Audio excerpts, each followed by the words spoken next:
ನಮಸ್ತೆ ಸ್ನೇಹಿತರೆ, ನಿಮ್ಮೆಲ್ಲರ ಹಿತೈಷಿ ಆಧ್ಯಾತ್ಮಿಕ ಚಿಂತಕ ಶಿಕ್ಷಕ ಚಿತ್ತ ಚೇತನ.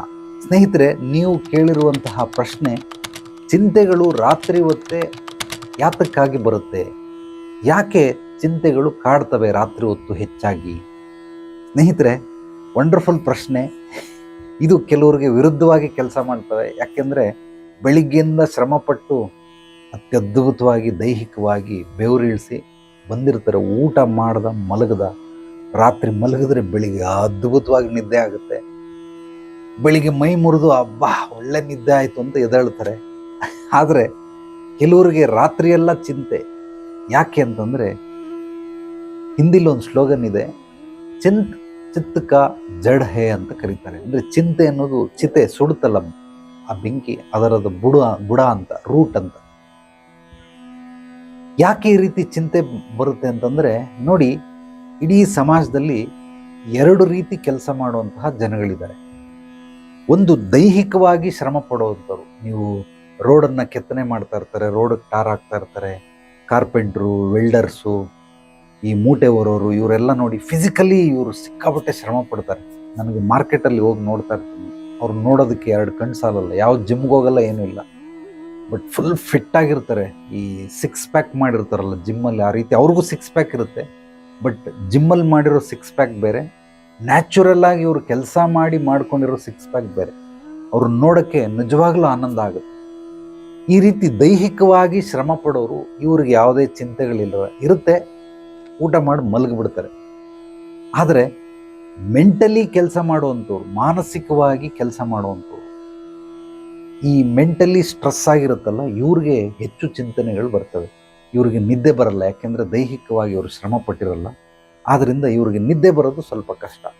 ಇಂಥವ್ರಿಗೆ ಚಿಂತೆಗಳು ಹೆಚ್ಚಾಗಿರ್ತವೆ. ಇದು ಎರಡು ರೀತಿ. ಇದು ಬಿಟ್ಟರೆ ಈ ತಿಂದು ಕೊಬ್ಬಿರುತ್ತೆ ಅಂತಾರಲ್ಲ, ಆ ರೀತಿ ತಿಂದು ಕೊಬ್ಬಿರೋರಿಗೆ 108 ಚಿಂತೆಗಳು. ಅವಳೇನಾದ್ಲು, ಇವನೇನಾದ, ಅವನೇನು ಮಾಡಿದ್ಲು, ಇವನೇನು ಮಾಡ್ದ, ಇವ್ರು ಯಾಕೆ ಹಂಗಾಡ್ತಾರೆ, ಇವ್ರು ಯಾಕೆ ಹಿಂಗಾಡ್ತಾರೆ, ಊರ್ನವ್ರು ಉಸಾಬ್ರಿ ಎಲ್ಲ ಇವ್ರಿಗೆ ತಗೊಂಡಿರ್ತಾರೆ. ಅಂದರೆ ಟೆಂಡರ್ ತಗೊಂಡ್ಬಿಡ್ತಾರೆ. ಈ ಗೌರ್ಮೆಂಟ್ ಕೆಲಸ ಆಗ್ತಾರಲ್ಲ, ರೋಡ್ಗೆ, ಕೆರೆಗಳನ್ನು ಉತ್ಖನನ ಮಾಡೋದು, ಏನೇನೋ ಟೆಂಡರ್ ಕೊಡ್ತಾರೆ ಗೌರ್ಮೆಂಟ್ನವರು. ಆ ರೀತಿ ಟೆಂಡರ್ಗೆ ಹೋಗಿ ತಗೊಂಡ್ಬಿಟ್ಟಿರ್ತಾರೆ. ಅಕ್ಕಪಕ್ಕದ ಮನೆಯವ್ರಿಗೆ, ಅವ್ರಿಗೆ ಯಾಕೆ ಹಿಂಗಾಯ್ತು, ಇವ್ರಿಗೆ ಯಾಕೆ ಹಿಂಗಾಯ್ತು, ಅವ್ರು ಹಂಗಾದ್ರಂತೆ, ಇವ್ರು ಹಿಂಗಾದ್ರಂತೆ, ಇದನ್ನು ಚಿಂತೆ ಮಾಡಿ ಮಾಡಿ ಮಾಡಿ ಮಾಡಿ ಪಾಪ ಅವ್ರ ತಲೆ ಕೆಟ್ಟು ಕೆರೆ ಹಿಡ್ದೋಗಿರುತ್ತೆ. ರಾತ್ರಿ ಮಲಗಿದ್ರೆ ಸಾಕು, ಪಕ್ಕದ ಮನೆಯವ್ರ ಚಿಂತೆ. ಮಲಗಿದ್ರೆ ಸಾಕು, ಯಾರೋ ಮಗಳು, ಅಳಿಯ, ಸೊಸೆ, ಮಗ, ಮೊಮ್ಮಕ್ಕಳು, ಗಂಡ, ಅವ್ರ ಮನೆ, ತವ್ರ ಮನೆ, ಇಷ್ಟೆಲ್ಲ ಏನೇನು ಬೇಕು ಎಲ್ಲ ಕಡೆ ಮಾಡ್ಕೊಳ್ತಾರೆ. ಇವ್ರಿಗೇನು ಅಂದರೆ ಚಿಂತೆ, ಸಿಕ್ಕಾಬಟ್ಟೆ ಚಿಂತೆ. ಇಂಥವ್ರಿಗೆ ಯೋಚನೆಗಳು ಇದ್ದರೆ ಖಂಡಿತವಾಗ್ಲೂ ನಿದ್ರೆ ಬರಲ್ಲ. ನಿದ್ರೆ ಯಾವಾಗ ನಿಮಗೆ ಸಂಪೂರ್ಣವಾಗಿ ಆಗೋದಿಲ್ಲೋ ಆಗ ದೈಹಿಕವಾಗಿ ಅನಾರೋಗ್ಯ ಎಲ್ಲ ಬಂದು ಮನೆ ಮಾಡ್ತವೆ. ಈ ಖಿನ್ನತೆ ಮತ್ತು ಒತ್ತಡ, ಇದೆರಡು ಮೇನ್ ಡೋರ್ ಇದ್ದಂಗೆ.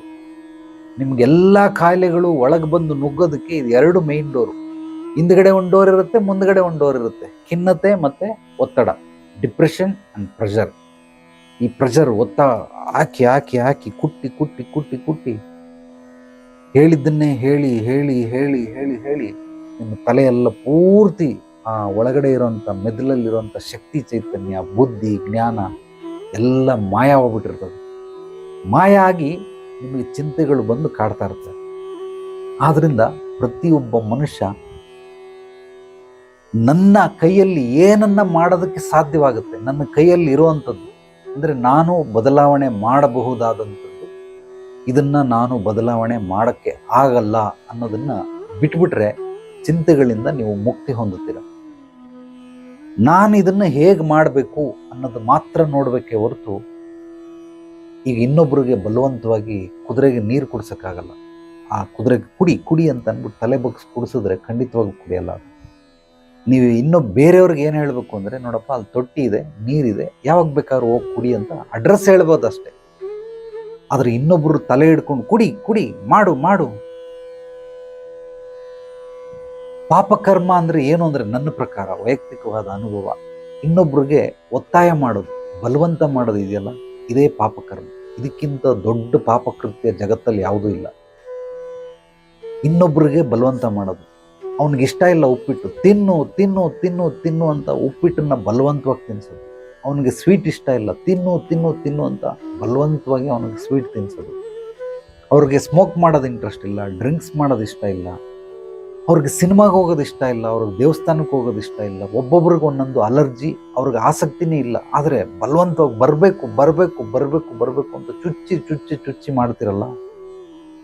ಪಾಪ ನಿಮ್ಮ ಬಲವಂತ ತಡೆಯೋಕ್ಕಾಗ್ದೇನೆ, ಟಾರ್ಚರ್ ತಡೆಯೋಕ್ಕಾಗ್ದೇನೆ ಸೆಂಟಿಮೆಂಟಲ್ಲಿ ಏನೋ ಒಂದು ಭಾವನಾತ್ಮಕವಾಗಿ ನಿಮ್ಮ ಜೊತೆ ಬಂದ್ಬಿಡ್ತಾರೆ.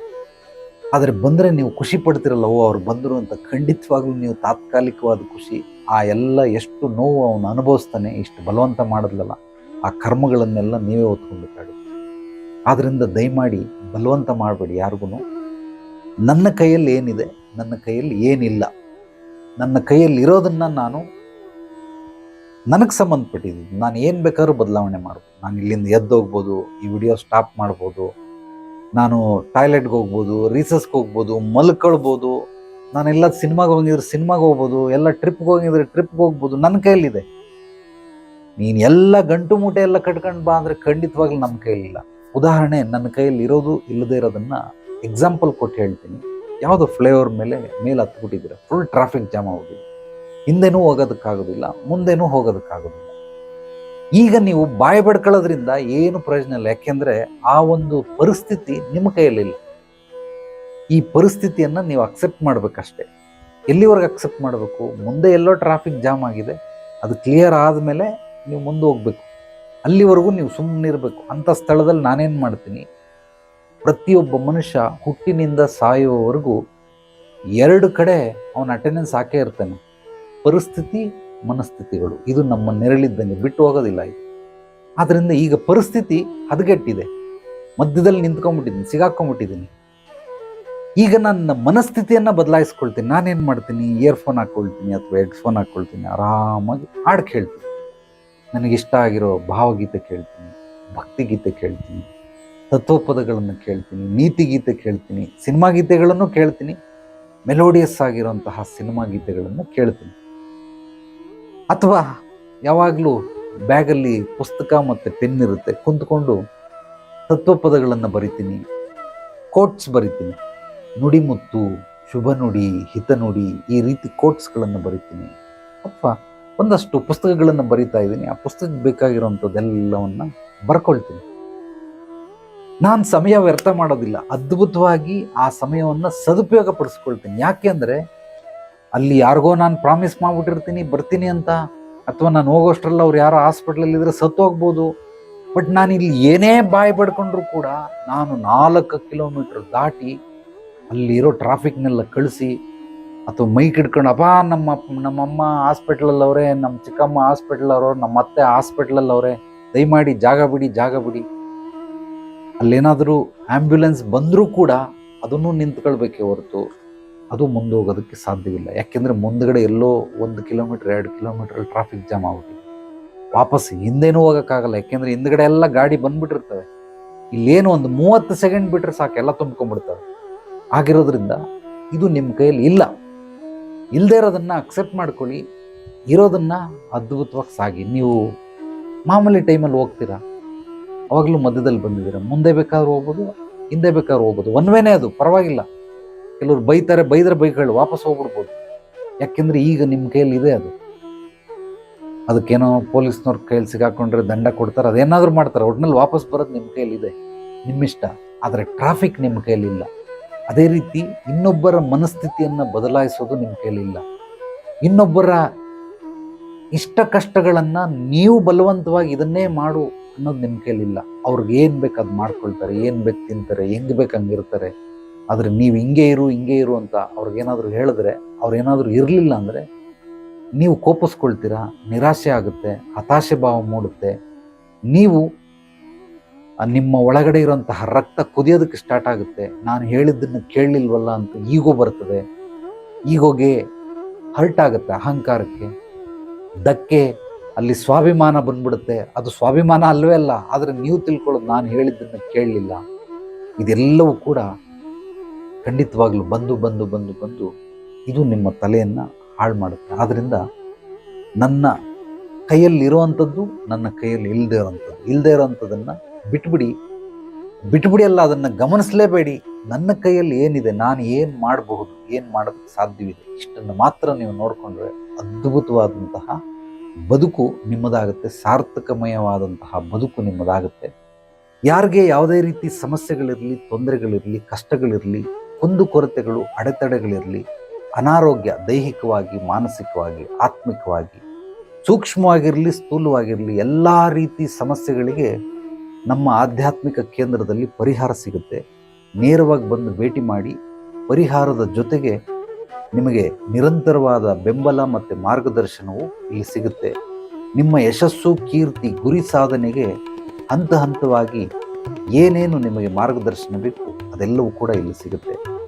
ನಮ್ಮ ಚಾನಲನ್ನು ಮೊದಲನೇ ಬಾರಿ ಭೇಟಿ ನೀಡಿದರೆ ತಪ್ಪದೇ ಮರೆಯದೆ ಸಬ್ಸ್ಕ್ರೈಬ್ ಮಾಡಿ, ಲೈಕ್ ಮಾಡಿ, ಕಾಮೆಂಟ್ ಮಾಡಿ. ನಿಮ್ಮ ಅನಿಸಿಕೆ ಅಭಿಪ್ರಾಯಗಳನ್ನು ನನ್ನ ವಾಟ್ಸಪ್ ನಂಬರ್ಗೆ ವಾಯ್ಸ್ ಮೆಸೇಜು ಕೂಡ ಕಳಿಸಬಹುದು. ಈ ವಿಡಿಯೋವನ್ನು ನಿಮ್ಮೆಲ್ಲ ಸ್ನೇಹಿತರಿಗೆ, ಆತ್ಮೀಯರಿಗೆ ತಪ್ಪದೇ ಹಂಚಿ. ಜ್ಞಾನ ಹಂಚೋದರಿಂದ ಬೆಳೆಯುತ್ತೆ. ಅತ್ಯದ್ಭುತವಾದ ಸತ್ವಭರಿತ ವಿಚಾರಗಳನ್ನು ದಿನನಿತ್ಯ ಸಂಜೆ 7 ಗಂಟೆಗೆ ಯೂಟ್ಯೂಬ್, ಫೇಸ್ಬುಕ್, ಇನ್ಸ್ಟಾಗ್ರಾಮ್ ಮತ್ತು ಟ್ವಿಟರ್ ಎಲ್ಲದರಲ್ಲೂ ಕೂಡ ನೀವು ನೋಡಬಹುದು. ಎಲ್ರಿಗೂ ಒಳ್ಳೆಯದಾಗಲಿ. ನಾಳೆ ಮತ್ತೆ ಭೇಟಿಯಾಗೋಣ ಮತ್ತಷ್ಟು ಸತ್ವಭರಿತ ವಿಚಾರಗಳೊಂದಿಗೆ. ಎಲ್ಲರೊಳಗಡಗಿರುವ ಭಗವಂತನಿಗೆ ನನ್ನ ಭಕ್ತಿಪೂರ್ವ ಪ್ರಣಾಮಗಳು. ಸರ್ವೇ ಜನೋ ಸುಖಿನೋ ಭವಂತು. ಶುಭರಾತ್ರಿ.